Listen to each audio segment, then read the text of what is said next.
नमस्कार साथियों। आज हम बात करेंगे मैथमेटिक्स क्लास 12 के जो 2023 में जो प्रश्न आए हुए हैं, उसी क्रम में सेट फर्स्ट आपका रहेगा 2023 का जो एएक्स सेट है, उसमें से बहुविकल्पी प्रश्नों को सर्वप्रथम हम देखेंगे।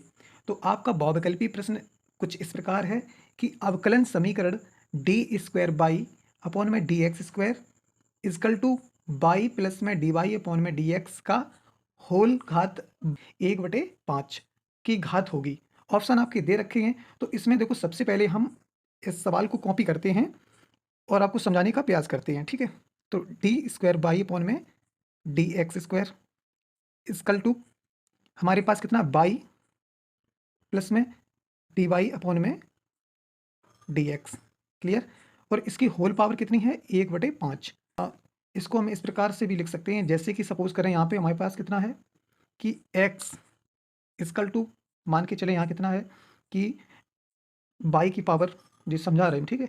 x इजकल टू बाई की पावर हमारे पास कितनी है 1/2 है, ठीक है? कितना है 1/2 है। अब इसका हम जब वर्ग करेंगे, क्या करेंगे? इसका हम जब वर्ग करेंगे, वर्ग करने पर तो हमारे पास क्या हो जाएगा x square is equal to y की पावर 1/2 का होल स्क्वायर हो जाएगा। तो यहाँ से हमको क्या प्राप्त होगा एक्स स्क्वायर 2 का गुणा जब 1 में करेंगे तो 2 से ये 2 कैंसिल हो जाएगा। हमारे पास क्या बचेगा बाई। तो कहने का तात्पर्य ये है जो यहाँ पे जो बटे है 2 वो कहाँ आ गया हमारा इधर आ गया, ठीक है? तो इसी प्रकार से ये जो इसकी जो 5 घात है वो कहाँ आ जाएगी इस साइड आ जाएगी। यानी डी स्क्वायर बाई अपॉन में डी एक्स स्क्वायर की होल घात ओनली कितनी आएगी 5। देखो ये जैसा था वैसा, यानी कितनी आएगी 5 आएगी। ओके, अब इसकल टू हमारे पास कितना बचा बाई प्लस में डी वाई अपॉन में डी एक्स। ओके, अब यहाँ से हम कन्फर्म कर सकते हैं कि हमारी जो जितना यानी डिफ्रेंसिएशन अधिकतम डिफ्रेंसिएशन कितना है डी स्क्वायर बाई अपॉन में डी एक्स स्क्वायर है, इसकी जो घात होगी होल घात वही हमारी क्या हो जाएगी घात, ठीक है? तो घात इक्वल टू कितना है 5। तो हमारा ऑप्शन कौन सा सेकंड वाला ठीक हो जाएगा, ठीक है? नेक्स्ट है आपका कि निम्नलिखित में से integration cos square x D x का मान होगा। ऑप्शन आपके 4 दिए हैं। सबसे पहले हम देखो सॉल्व कर लेते हैं इसके। इसे हम सॉल्व करेंगे तो यहाँ से हम मानेंगे आई इजकल टू क्या है हमारे पास में कॉस स्क्वायर एक्स और डी एक्स। अब देखो हमें इसका समाकलन मालूम नहीं होता, तो हमें एक फॉर्मूला मालूम होता है कि हमें कॉस स्क्वायर के रूप में एक फॉर्मूला यहाँ पे प्राप्त करना है, यानी कॉस 2x इजकल टू हमारे पास क्या होता है कि 2 कॉस स्क्वायर एक्स माइनस में 1, ठीक है? तो अब यहाँ से हमें काई की वैल्यू निकालनी है, कॉस स्क्वायर एक्स की वैल्यू निकालनी है। तो ये यहाँ माइनस का उधर जाएगा, काय हो जाएगा प्लस का हो जाएगा। तो यहाँ पे देखो क्या हो गया हमारे पास में कॉस 2x प्लस में यहाँ पे 1 इजकल टू हमारे पास कितना 2 कॉस स्क्वायर एक्स। ओके, अब हमको कॉस स्क्वायर एक्स चाहिए, 2 इधर गुणा में इधर काम आ जाएगा भाग में आ जाएगा। तो यहाँ हम लिखेंगे कॉस 2x प्लस में 1 पूरे का बटे में कितना हो जाएगा 2, ऐसे भी लिख सकते हैं। इजकल टू यहाँ पे हमारे पास कितना कॉस स्क्वायर एक्स। अब कॉस स्क्वायर एक्स की वैल्यू यहाँ पुट कर देंगे हम। तो यहाँ से देखते हैं कि आई इजकल टू, अब देखो 1/2 पूरे का हम बाहर ले लें 1/2, ठीक है? यहाँ बिग ब्रैकेट मार लें और यहाँ पे देखिए अब हमें क्या करना है इंटीग्रेशन। अब इस वाले पूरे पोर्शन को यहाँ हम रख देते हैं कि स्मॉल ब्रैकेट में कॉस 2x प्लस में 1 और यहाँ dx, ठीक है? अब आपने समाकलन बहुत अच्छे से पढ़े हैं, तो 1/2 बिग ब्रैकेट कॉस 2x का कितना हो जाएगा कॉस 2x का 1/2 और साइन कॉस 2x का कितना समाकलन होता है साइन, अब 2x कौन 2x है तो यहाँ 2x रख दो 2x, ठीक है? प्लस में 1 का समाकलन कितना होता है x होता है, ठीक? हमने बिग ब्रैकेट लगाया और प्लस में c। ओके, अब हमें क्या करना है कि आई इजकल टू ऑप्शन देखने कौन सही है। अब 1/2 को अंदर मल्टीप्लाई कराना है तो कितना आ जाएगा हमारे पास में 1/2 को अंदर मल्टीप्लाई कराएंगे तो 1/4 साइन 2x प्लस में अब 1/2 का यहाँ भी कराएंगे तो x/2, ठीक है? और प्लस में c। अब आपका कौन सा ऑप्शन ठीक हो जाएगा, यानी ऑप्शन आपका फर्स्ट ठीक हो जाएगा, ठीक है? हम बात करते हैं प्रश्न नंबर गा की कि इन्होंने दिया है कि सदिशों 2i प्लस जे प्लस 3k और 3i माइनस 2j प्लस में k के बीच का कोण ज्ञात कीजिए। तो सबसे पहले देखो हम इन्हें मान लेंगे कि a वेक्टर इजकल टू, ठीक है? ए वेक्टर इक्वल टू में कितना दिया है 2i कैप प्लस में जे कैप प्लस में 3k कैप, और बी वेक्टर बराबर कितना दिया है, यहीं से हम नोट करते हैं कि 3i कैप माइनस में 2j कैप प्लस में k कैप। ओके, अब हमको यानी बीच का कोण निकालना है। तो बीच के कोण का फॉर्मूला हमारे पास क्या होता है, चूंकि ए डॉट बी बराबर ए वेक्टर डॉट बी वेक्टर बराबर ए का मॉड बी वेक्टर का मॉड इंटू में कॉस थीटा। ठीक है, अब बीच का कोण निकालना है, तो यहाँ से हमारे पास देखो क्या हो जाएगा, ये सब हमारे पास काय में है, मल्टीप्लाइड में। तो यहाँ देखो क्या हो जाएगा, ए वेक्टर डॉट बी वेक्टर पूरे का बटे में हमारे पास कितना हो जाएगा, यहाँ से देखो ए का मॉड डॉट बी का मॉड इक्वल टू हमारे पास कितना कॉस थीटा। ठीक है, अब उन्होंने बीच के कोण की बात करी है ना, तो बीच के कोण में हमारे पास देखो ये कॉस इधर आ जाएगा और थीटा वहीं बचेगा। तो कुल मिला के इसका फॉर्मूला क्या बनेगा, theta equal to cos inverse, ऐसे लिख लें बिग ब्रैकेट में, A vector dot B vector और पूरे का ए का मॉड और बी का मॉड। अब देखो हमें क्या क्या करना है कि ए डॉट बी निकालना, ए का मॉड निकालना, बी का, और यहाँ पुट कर देने, आंसर आ गया आपका। ठीक है, तो सबसे पहले देखो यहीं से हम बात करते हैं कि हमें क्या निकालना है। पहले नंबर यहीं निकाल लें कि ए का मॉड निकाल लें पहली बार। ठीक है, तो ए का मॉड का फॉर्मूला क्या होता है हमारे पास में, देखो ए1 का स्क्वायर, ए1 हमारे पास कितना है 2, ए2 यानी जेड का गुणांक कितना है 1, तो 1 का वर्ग प्लस में के का गुणांक कितना है 3, तो 3 का वर्ग, तो ए का मॉड इक्वल टू देखो अंडर रूट कितना हो जाएगा हमारे पास में 2 का वर्ग 4, ए का वर्ग 1 मतलब 1 का वर्ग 1 और प्लस में 3 का वर्ग, यहाँ 3 है, 3 का वर्ग 9, तो ए का मॉड इक्वल टू हमारे पास कितना आया 9 और 1 10, 10 और 14। ठीक है, तो हमारे पास कितना आया, यहाँ से देखते हैं हम अंडर रूट 14।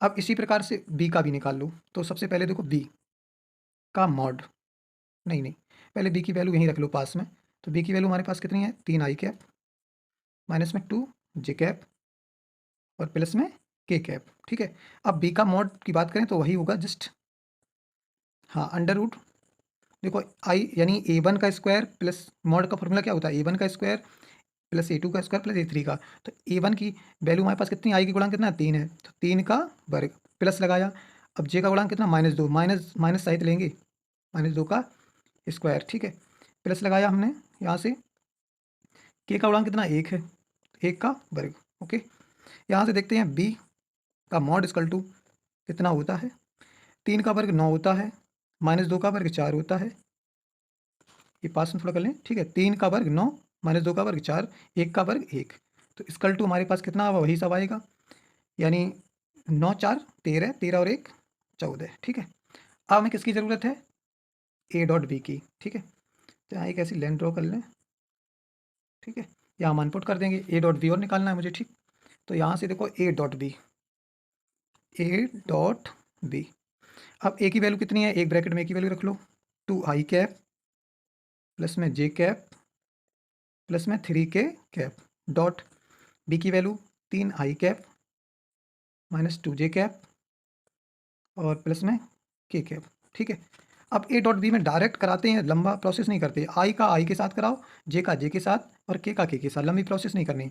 तो 2 का गुणा जब 3 में करेंगे 2 3 6, और आई डॉट आई का मान कितना होता है 1, चाहो तो लिखना चाहो लिख लो, एक लाइन में लिख लो आई डॉट आई। अब देखिए जेड का गुणांक कितना है 1 है, प्लस है और यहाँ कितना माइनस है, तो हमने माइनस लगाएंगे। ठीक है, अब 2 का गुणा जब यहाँ पे 1 में होगा 2 एकम 2 और जे डॉट जे, अब उसके बाद ये प्लस है और यहाँ भी प्लस है, तो यहाँ प्लस हो गया। अब इसका के का गुणांक कितना है 3 है और यहाँ के का गुणांक कितना 1 है, कुछ नहीं होता 1 मानते। ठीक, 3 का गुणा 1 में करेंगे 3 1 3 और यहाँ के डॉट के। अब आपको मालूम होना चाहिए आई डॉट आई का मान कितना होता है 1, तो यहाँ लिख देंगे 6 में गुणा 1 माइनस 2 में गुणा 1 प्लस 3 में गुणा 1, 3 में गुणा 1। ठीक है, अब यहाँ से देखते हैं कि हमें कितना प्राप्त हुआ, ये ए डॉट बी है ना। ठीक है, तो 6 6 एकम 6, 2 एकम 2, 3 एकम 3, तो 6 में से 2 गया कितना बचा 4 बचा। ठीक है, 4 ही बचा। तो यहाँ से देखो 6 कम 6 में से 2 गया 4 बचा और 4 3 7, ठीक है, 4 3 7 हो गया। तो यहाँ कितना आया 7 आया। अब हमको यहाँ वैल्यू रखनी है, यहाँ पे रखनी है, ठीक है। तो थीटा इजकल टू देखते हैं कि cos inverse A dot B की वैल्यू 7 सॉरी। अब उसके बाद ए का मोड कितना √14, ठीक है, डॉट बी की वैल्यू कितनी हमारे पास है, बी की वैल्यू भी √14, ठीक। Theta is equal to cos inverse 7 upon में √14 कितना हो जाता है 14, ठीक। काट देंगे 7 एकम 7 7 दूनी 14, तो यहाँ पे कितना आया 1/2। तो थीटा इजकल टू हमारे पास देखो, थीटा इक्वल टू हमारे पास कॉस इनवर्स में 1/2 किसका मान होता है, कॉस इनवर्स में 1/2, यहाँ से लिख देंगे कॉस इनवर्स, कॉस ये 60 का मान होता है, ये कॉस से कॉस कैंसिल, तो हमारे पास थीटा बराबर 60 अंश, ठीक है। ऑप्शन आपका सेकंड ठीक हो जाएगा। अब नेक्स्ट प्रश्न की बात करते हैं। घ नंबर आपका प्रश्न है, यदि दो परिमित समुच्चयों ए तथा बी में अवयव m तथा n हो तो ए से बी में समुच्चयों की संख्या होगी। ऑप्शन आपके दिए हैं, तो इसमें देखो सबसे पहले क्या लिखते हैं कि हमें सबसे पहले जो अवयव दिए हैं वो यहाँ से हम लिखते हैं कि n ए बराबर हमें अवयवों की संख्या कितनी दी है m, ठीक है, और n b इजकल टू अवयवों की संख्या हमारे पास कितनी है n है। तो अब हमें क्या करना है कि फॉर्मूला होता है कि संबंधों की संख्या, उन्होंने क्या पूछा है, संबंधों की संख्या क्या होगी, ठीक है, संबंधों की संख्या का फॉर्मूला होता है 2 की पावर m n, ठीक है। यहाँ कोई वैल्यू दी होती तो m की जगह और कोई रख देते, तो यहाँ m n दिया है, तो यहाँ ये ऑप्शन आपका ऑप्शन सेकंड ठीक हो जाएगा। अब देखते हैं 11 नंबर आपका प्रश्न है कि यदि a इजकल टू मजला कोष्टक 1,2,3 मजला कोष्टक क्लोज्ड, b इजकल टू मजला कोष्टक 2,3,4 है तो निम्न में से a से b में फलन होगा। तो इन प्रकार के प्रश्नों के लिए सबसे पहले देखो हम एक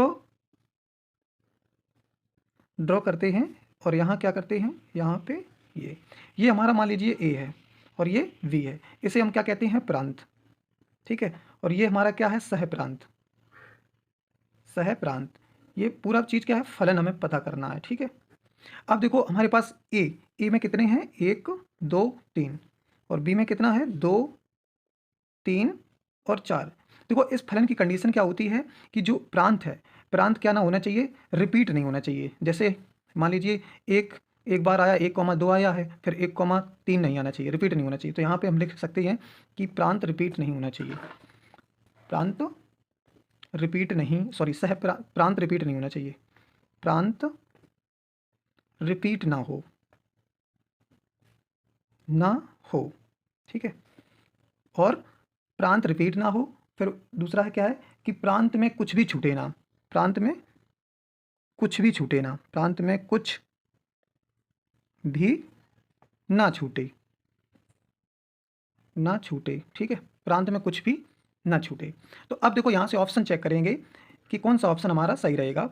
अब यहाँ से देखते हैं, देखो 1,2 1,2, ठीक है, फिर उसके बाद देखो क्या आ गया 1,3 यानी 1,3। अब देखो प्रांत क्या है, रिपीट हो गया, यहाँ पे 1 था फिर भी यहाँ आ गया 1 रिपीट हो गया, तो ये ऑप्शन नहीं रहेगा, ये ऑप्शन नहीं रहेगा अपना, ठीक है।